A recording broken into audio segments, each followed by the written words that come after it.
It is overtime here again at Old Favorite Friday, discussing incredible classic beers. And I've got something really special this week because it was kind of a find. I had to go by a local liquor store that I had not previously been in before to pick something up. And because I'm a beer guy, I have to always check out what the beer selection looks like. And they had shelf after shelf of very, what looked like old, mature beers and a very eclectic amount of beers, very different beers than I would find at a typical liquor store or even in some of the more specialty locations to pick up craft beer. And one of the things that stood out to me was this Cuvée René by Lindemans. Now, this is a beer that I had not had for many years. It's a beer that I absolutely love. And it's an incredibly age-worthy beer. And I'm lucky that it's a very age-worthy beer because I believe this beer is about 9 years old.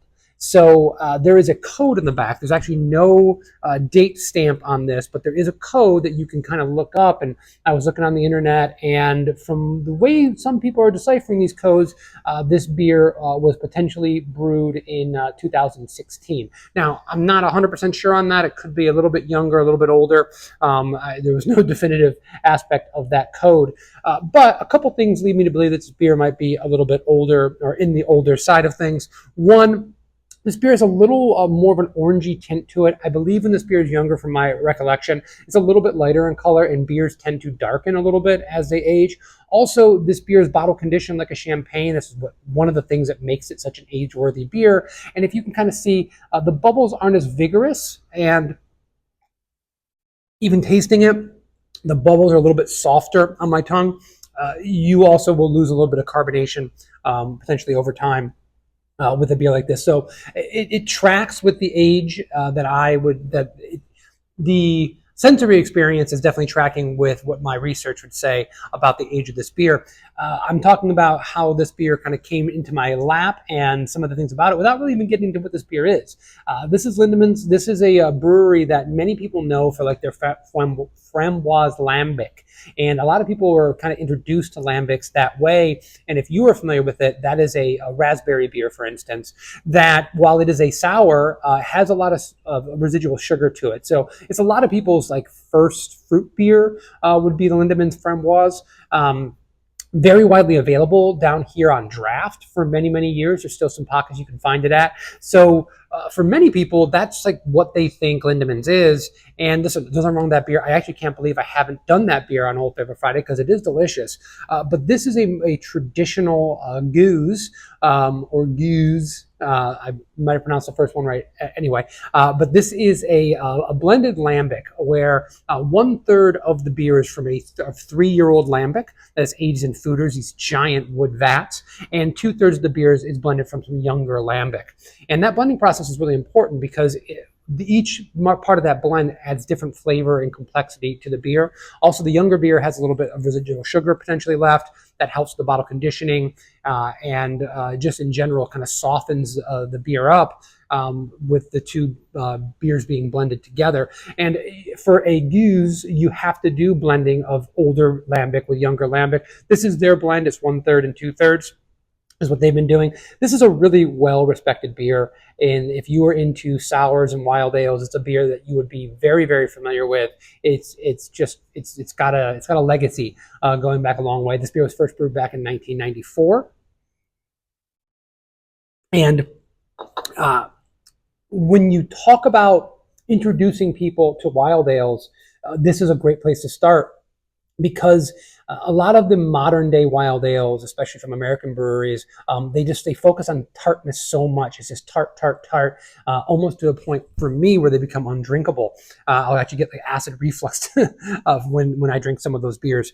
This is subtle. It's almost supple. It's got tartness, but it's balanced out by some malt sweetness, very little malt sweetness. You're picking up and because that tartness doesn't dominate the flavor profile, you get all the subtle flavors that come out of this beer, that come out of the fermentation, that come out of the wild yeast, the esters, the phenols, the things that come off of that. And you also get a little bit of the malt flavor that they use here. You're getting a little hints of stone fruit. There's some green apple. There's definitely lemon zest. That's that kind of dominating citrus profile that I'm picking up out of this. And it comes off as being refreshing. The acidity is refreshing in this beer. It's not dominating. There are the traditional flavors that you will hear if you go and review or talk to a craft beer lover about sours that knows sours, and especially wild ales, beers with Brettanomyces. They're going to use terms like wet hay and horse blanket and barnyard to describe these beers. And it sounds really off-putting the first time you hear it, but I promise you that's a really amazing, earthy, complex flavor that is blended in with those fruit flavors and those malt flavors to give a really, really enjoyable drinking experience. I'm always, when I was in the wine business before I got into craft beer, and heard the first person talk about how Sauvignon Blanc smelled like cat pee, and that being a kind of like a good thing with the flavor profile. It always confused me, but then you drink it and you get it. You're like, oh, I understand what they're saying. So just because you hear some of those kind of unpleasant sounding flavors, they can be really, really good when done in the right proportion. When they dominate and that's all you get, maybe that's not nearly as pleasant. I am always worried when people get into sours for the first time that they get in with these smoothie sours that are nothing but fruit and they have no acidity whatsoever, or these over soured beers. If you're interested in these things and you want to try them out and you can find a bottle of Cuvée René, do it, because I think it's something that you'll really understand. You'll drink this and say, oh, this has the same kind of acidity that I would get from a Pinot Grigio or a nice white wine. And it has all these other complex flavors that go in there that make it so enjoyable and so approachable. For a beer that right now is 9 years old, it comes in a champagne bottle, it's blended, it's taken a long time to get to you. This is ridiculously approachable. I mean, it's almost unfair compared to some of the beers that I've been involved in making over time. Yeah, absolutely delicious. It's lower in ABV. I could not actually find the ABV on the bottle itself. I could just be blind, but I believe it's around 6% ish.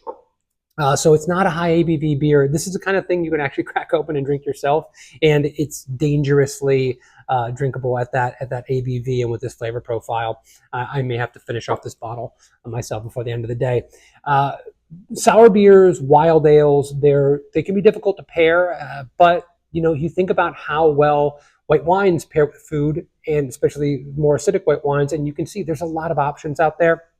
I'd like to pair this with something like a Chilean sea bass with maybe like an herb butter, because I think the herbs, they complement really well. There's no really vegetal or herbal flavors that I'm picking up out of this, so I think that would be a nice complement to this. And also, fish goes really well with acidity, with things like lemon zest and the flavors I've already described. So I think those would be a really good complement to each other. And also, that acidity always refreshes the palate. So anything like butter, fat, richness, you can cut through that with a beer like this. I'd also be really interested to do this with carbonara. I love making carbonara. I'm kind of obsessed with trying to make a traditional carbonara. And the reason why is that I like the idea of having a salty aspect, balancing this beer out. I love the acidity cut through the fat that comes from the egg and the cheese that are used to make the cream of a carbonara, and the richness that comes out of that. I think this would be really interesting. And I think it also, those flavors in the carbonara would actually bring out, especially like the guanciale or the pancetta, if you use it, will bring out some of the fruity aspects of this beer even more. It might not work. It might get a little bit lost at only 6%, but I think it'd be an interesting thing to try out. So I don't know if they have any more here. I might have to go pick up any other bottles that they have.